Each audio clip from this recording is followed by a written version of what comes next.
इस वीडियो में हम विभिन्न प्रकार के ज्वालामुखियों के बारे में जानेंगे। पृथ्वी जीवित है। आप और मेरी तरह जीवित तो नहीं, लेकिन पृथ्वी हमेशा गतिशील और बदलती रहती है और कभी स्थिर नहीं रहती। जोशी, हो सकता है कि आप इसे अपनी आंखों के सामने देख लें, या हो सकता है कि आप इसे बिल्कुल भी ना देखें या महसूस ना करें, लेकिन ये अभी हमारे पैरों के नीचे हो रहा है। पृथ्वी बदल रही है। आइए पृथ्वी में होने वाले कुछ परिवर्तनों पर नजर डालें। बचने के लिए भागो, वो भड़कने वाली है। ये एक ज्वालामुखी है। ज्वालामुखी पृथ्वी की भूपर्पटी में एक दरार या छिद्र है जिसके माध्यम से मैग्मा बाहर निकलता है। पृथ्वी की गहराई में भूपर्पटी के नीचे पिघली हुई तरल चट्टान के विशाल कक्ष हैं। हम इसे मैग्मा कहते हैं। मैग्मा धीरे धीरे ठंडा होकर कठोर हो सकता है, या मैग्मा फंसी हुई गैसों के साथ बह सकता है और ज्वालामुखी को पोषण दें और पृथ्वी की सतह तक उठे। जब मैग्मा सतह पर पहुंचता है तो वो लावा बन जाता है। ज्वालामुखी सक्रिय हो सकता है या ज्वालामुखी निष्क्रिय भी हो सकता है, जिसका अर्थ है कि वो केवल सो रहा है और किसी दिन फट सकता है, या ज्वालामुखी विलुप्त हो सकता है, जिसका अर्थ है कि ये कभी सक्रिय था लेकिन संभवतः ये दोबारा कभी नहीं फटेगा। आइए 3 प्रकार के ज्वालामुखियों का अन्वेषण करें। लाखों वर्ष पहले हवाई द्वीप समुद्र से निकले थे, जो ज्वालामुखी विस्फोट के कारण उत्पन्न हुए थे। हवाई द्वीप का निर्माण ढाल ज्वालामुखी के उदाहरण है। इनमें से कुछ ज्वालामुखी सक्रिय हैं और लगातार फट रहे हैं। अन्य ज्वालामुखी 10 लाख वर्षों से निष्क्रिय पड़े हैं। ये ज्वालामुखी क्षेत्रफल में विशाल हैं तथा इनके किनारे धीरे धीरे ढलान वाले हैं। विस्फोट फव्वारों की तरह होते हैं तथा लावा का प्रवाह बहुत तरल होता है। हवाई द्वीप के दक्षिण में लोही ज्वालामुखी सक्रिय रूप से फटने वाला ज्वालामुखी है। समुद्र के नीचे लोही प्रशांत महासागर के तल से 10,000 फीट ऊपर उठने वाला एक समुद्री पर्वत है, और जैसे जैसे ये आगे बढ़ता है ये समुद्र तल से 10,000 फीट ऊपर उठता है। यदि पिघला हुआ लावा निकलता रहेगा तो एक दिन यह एक द्वीप बन जाएगा। 100,000 वर्ष। शील्ड ज्वालामुखी सिंडरकोन ज्वालामुखी की तरह विस्फोटक नहीं होते हैं। सिंडरकोन ज्वालामुखी के किनारे सीधे और खड़ी हैं। 1940 में सीनियर डियोनियो पुलिदो मैक्सिको के पैराकोटीन गांव के पास अपने मकई के खेत में काम कर रहे थे। डियोनियो पुलिदो ने कहानी सुनाते हुए बताया कि जब वो और उसका परिवार खेत में काम कर रहे थे तो धरती कांपने और हिलने लगा, और उसकी आंखों के सामने ही जमीन फूलकर ऊपर उठ गई। 6 फीट की गहराई पर एक दरार खुल गई और राख और धुआं हवा में फैल गया, और आवाज गूंजने लगी, एक भयानक फुफकार और सल्फर की भयानक गंध।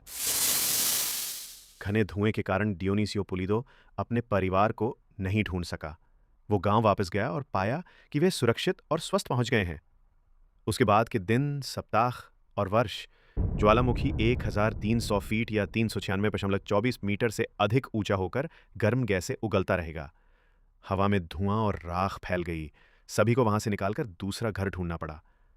धीमी गति से बहता लावा पैराकोटीन और सैन जुआन गांव तक पहुंच गया, जो नष्ट हो गए। क्या आप कल्पना कर सकते हैं कि ये कितना भयानक होगा? पैराकोटीन ज्वालामुखी वैज्ञानिकों के लिए बहुत महत्वपूर्ण रहा है, क्योंकि उन्होंने और ज्वालामुखी का उदय और उसे निष्क्रिय होते देखना।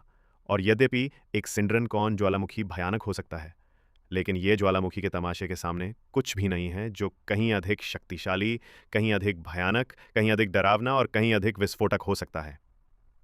बेशक हम अल्कानो जलडमरुद्ध के बारे में बात कर रहे हैं। अल्कानो जलडमरुद्ध की विशेषता है कि इसकी ढलानें धीमी और निचली हैं, जो धीरे धीरे बढ़ती हुई गहरी होती जाती हैं। ऊपरी ढलान। इनका निर्माण कठोर लावा और ज्वालामुखीय राख एवं प्यूमिस की परतों से हुआ है। ज्वालामुखी जलडमरुद्ध में भयंकर विस्फोट होते हैं, जिससे उग्र लावा के टुकड़े निकलते हवा में बमों की तरह जहरीली गैसें भर जाती हैं, और राख के बादलों का विशाल गुबार उठता है, लंबी दूरी तक उड़ान भरना, जिससे विमानन यात्रा असंभव हो जाती है। ये ज्वालामुखी खतरनाक और जानलेवा है, और यद्यपि इन ज्वालामुखियों से लावा धीरे धीरे बहता है, ये अपने रास्ते में आने वाली हर चीज को ढक लेता है, जला देता है और नष्ट कर देता है। कैस्केड पर्वत श्रृंखला में कई खूबसूरत बर्फ से ढकी चोटियां हैं। उनमें से कुछ ज्वालामुखी हैं। इन ज्वालामुखी पर्वतों में से एक को माउंट सेंट हेलेंस के नाम से जाना जाता है। ये कोई रहस्य नहीं था कि माउंट सेंट हेलेंस सैकड़ों या शायद हजारों सालों से एक सक्रिय ज्वालामुखी रहा है, और ज्वालामुखी विज्ञानी जो ज्वालामुखी का अध्ययन करते हैं अपने उपकरणों के साथ सेंट हेलेंस का अध्ययन कर रहे थे और शायद एक और बड़े विस्फोट की प्रतीक्षा कर रहे थे। यह संभव था कि सेंट हेलेंस उनके जीवन काल में विस्फोट ना करे। फैंसी उपकरणों के साथ भी इन चीजों की भविष्यवाणी करना मुश्किल है। फिर 1980 का वसंत आया। महीनों तक भूकंप और भूकंप ने धरती को हिलाकर रख दिया। माउंट सेंट हेलेंस के उत्तरी भाग पर एक उभार बनना शुरू हो गया। ज्वालामुखी विशेषज्ञ डेविड ए जॉनस्टन अपने लेजर से उभार के विकास को देख रहे थे और माप रहे थे। 18 मई 1980 को डेविड ने रेडियो पर पुकारा, "ये वही है, ये वही है!" सुपरसोनिक क्रोध से नीला हो गया कैल्डरा। इस विशाल विस्फोट के रास्ते में 8 मील तक सब कुछ नष्ट हो गया।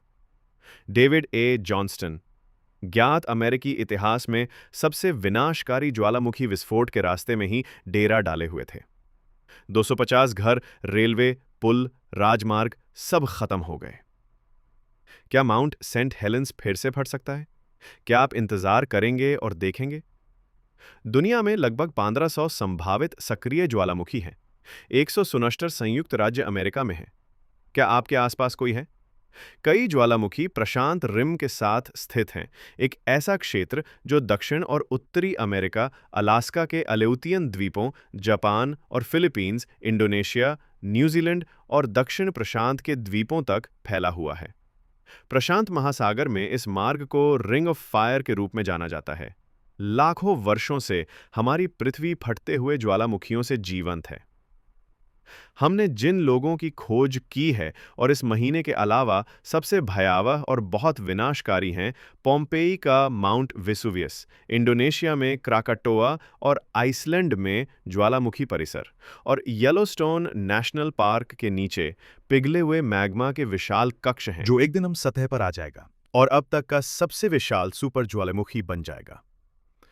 हाल ही में देश की ज्वालामुखी एजेंसी ने बताया कि फ्लोरेंस द्वीप पर स्थित माउंट लेवोटोबी लाकी लाकी से 17 जून 2025 को स्थानीय समयानुसार शाम 1:30 पर आसमान में इनक्रेडुलस 11 किलोमीटर से अधिक ऊंचाई तक राख का गुब्बारे उठा।